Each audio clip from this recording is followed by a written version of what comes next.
L'équipe d'Urbatelier vous propose d'illustrer son projet d'aménagement des rives de la Bienne et du Tacon via une promenade en partant du trou de l'Abîme à destination du camping, du nord au sud.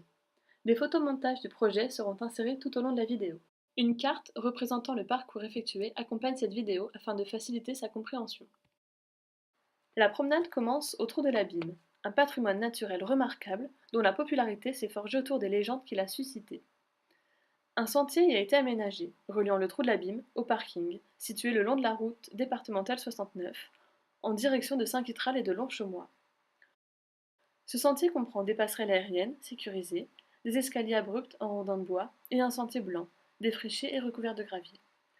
Ce sentier n'est pas accessible aux personnes à mobilité réduite. Une fois arrivés au parking, nous continuons notre promenade en direction de la cascade des Combes, site naturel emblématique de Saint-Claude. De nombreux touristes et randonneurs viennent l'admirer chaque année. Pour y accéder, nous empruntons un sentier également aménagé et indiqué.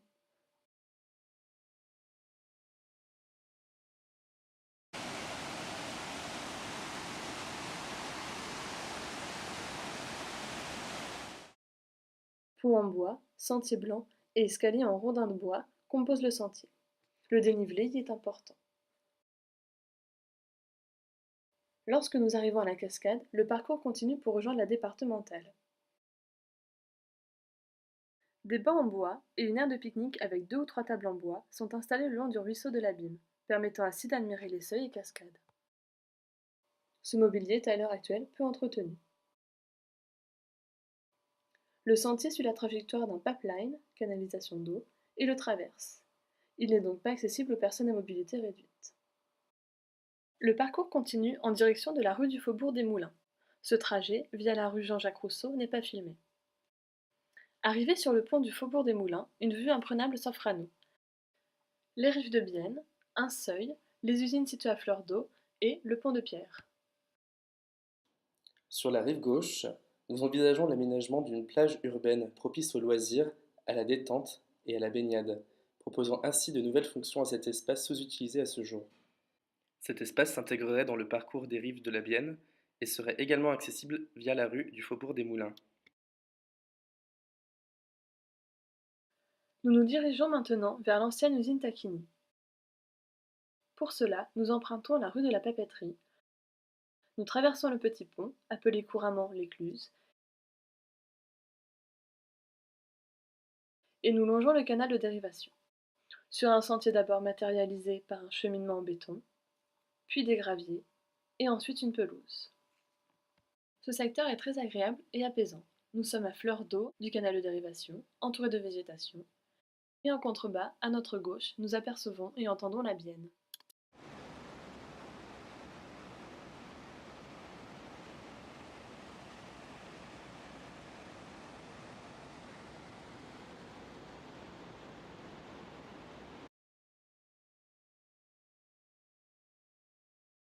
Sur ce secteur, nous proposons l'aménagement d'un espace de détente et de repos, agrémenté d'une guinguette, située mi-ombre mi-soleil, idéale pour s'hydrater après une après-midi à la plage urbaine. Elle serait accessible par un petit pont et également depuis la rue de la Papeterie. Nous proposons également de réhabiliter la friche Tacchini en des logements et bureaux, créant ainsi une offre originale répondant à de nouveaux besoins.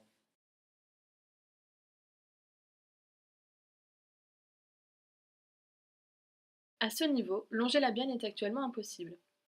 C'est pourquoi nous empruntons les escaliers situés à droite de la gendarmerie pour rejoindre les bords de Bienne. Une barrière clôture ces escaliers, qui semblent peu entretenus à l'heure actuelle. Nous longeons les façades des bâtiments, un sentier pour atteindre les rives est situé à notre gauche, nous l'empruntons. Très vite, nous arrivons sur un chemin pentu et glissant en raison d'une végétation dense. Des escaliers en pierre permettent de continuer la promenade. Dans ce vaste secteur, nous imaginons un parc appelé Parc des Pentes. Il ferait le lien entre les rives de la Bienne et le quartier de la Gare, dans une atmosphère intime grâce à sa topographie. Cet espace nécessite peu d'aménagement. L'entretien de l'existant, sa sécurisation et l'installation de mobilier urbain tels que des tables de pique-nique, bancs et terrains de sport suffiraient. Nous parvenons à rejoindre les rives de la Bienne. La végétation est très dense, entre ronces, orties, arbres, arbustes et mousses. Il faut donc être vigilant. Toutefois, un sentier en béton d'une largeur de 1,20 m longe la Bienne. Des pierres recouvertes de mousse séparent le sentier à la rivière. À ce niveau, la ville est inexistante. Sur les rives de la Bienne, nous prévoyons l'aménagement d'une voie à usage mixte. Celle-ci serait accessible aux piétons, en parallèle d'une voie pour mode actif, vélo, trottinette et autres, et aux personnes à mobilité réduite. Les matériaux utilisés seraient pensés pour résister au rythme de la rivière. Nous imaginons l'installation d'un mobilier urbain, lampadaires et bancs qui seraient installés tout au long des berges. Également d'un mobilier dit culturel, des panneaux explicatifs, des œuvres d'art seraient implantés tout au long du parcours pour rappeler et promouvoir le passé industriel de la commune. Nous envisageons une passerelle entre les deux rives au niveau de l'ancienne usine Sésame afin de créer une continuité entre les rives de Bienne et du Tacon. Le bâtiment de l'ex-Sésame serait réhabilité en atelier des savoir-faire, en antenne de l'Office du tourisme et serait le point de départ de la promenade culturelle retraçant l'histoire industrielle de Saint-Claude. Ce parcours pourrait être matérialisé par un tracé de peinture au sol. Nous nous dirigeons maintenant vers les rives du Tacon. Pour cela, nous longeons l'ancienne usine Sésame, nous traversons le pont du Faubourg Marcel, duquel on peut apercevoir la confluence entre la Bienne et le Tacon. Depuis le pont, nous apercevons les futures rives élargies grâce au projet en cours GEMAPI, dont un des objectifs est d'élargir le lit de la Bienne. C'est donc l'occasion de repenser l'aménagement de cet espace. Plage urbaine, cafés-restaurants et leurs terrasses, et mobilier urbain propice à la flânerie pourraient le composer. Cet espace de détente serait directement accessible depuis le Faubourg Marcel.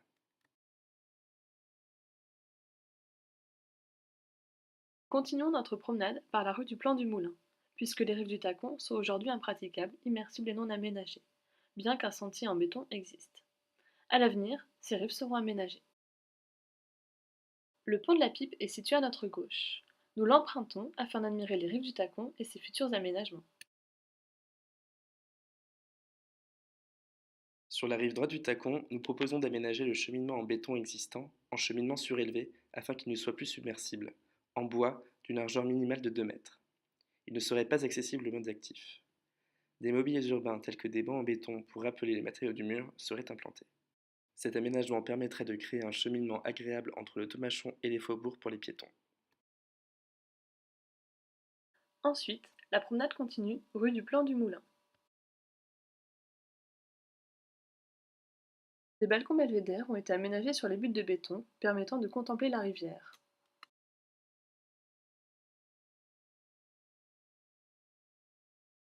Nous arrivons à un parc public dont l'accès et l'aménagement semblent minimes. Toutefois, on retrouve un élément du patrimoine culturel saint-claudien, une roue à aubes, permettant d'utiliser la force de l'eau au XIXe siècle. Ce parc sera directement relié aux berges du Tacon via une pente douce. L'aménagement des berges se finit au parc, les rives du Tacon n'étant plus accessibles en raison de construction. Comme les rives du Tacon ne sont plus aménageables, nous proposons un traitement particulier du trottoir, le long de la rue du Plan du Moulin et une partie de la rue du Tomachon. Ceci rendrait la promenade plus agréable et sécurisée. La création d'une piste cyclable le long du trottoir serait à prévoir pour maintenir une continuité dans le cheminement cyclable. Cela proposerait aux collégiens, lycéens et au personnel de l'hôpital, de la cité scolaire et du Tomachon une nouvelle offre de mobilité. Nous continuons notre route sur ce trottoir en direction de la cité du Tomachon. Le chemin est sécurisé par un mur et une barrière d'environ 1,20 m de hauteur. Nous arrivons à la cité du Tomachon. Un petit détour par le pont pour admirer le Tacon.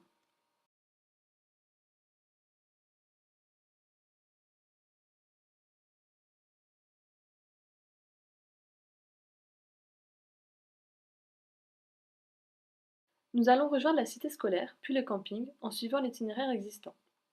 Nous empruntons le sentier blanc qui est déjà aménagé.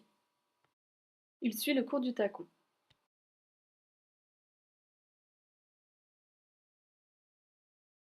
Ce sentier est actuellement fréquenté. Certains lycéens, collégiens et personnels l'empruntent régulièrement pour rejoindre la cité scolaire. D'autres y viennent faire leur jogging. Une table de pique-nique a été installée à proximité de la cité scolaire. Elle est donc régulièrement utilisée.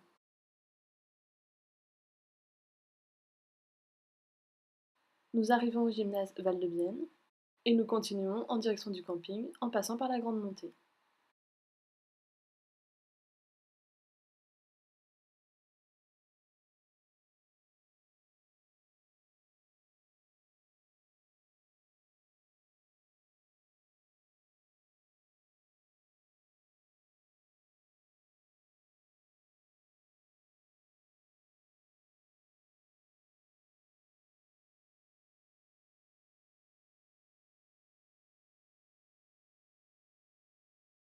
Nous proposons un aménagement de la montée permettant de réduire son côté abrupt.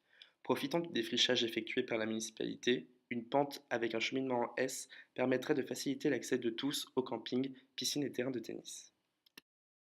En haut de la montée se trouve la route départementale 436, appelée couramment la route de Genève.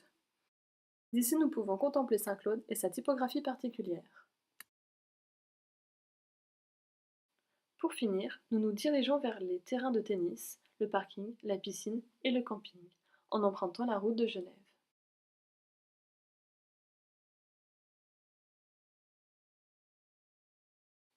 Nous empruntons un chemin abrupt de fine largeur.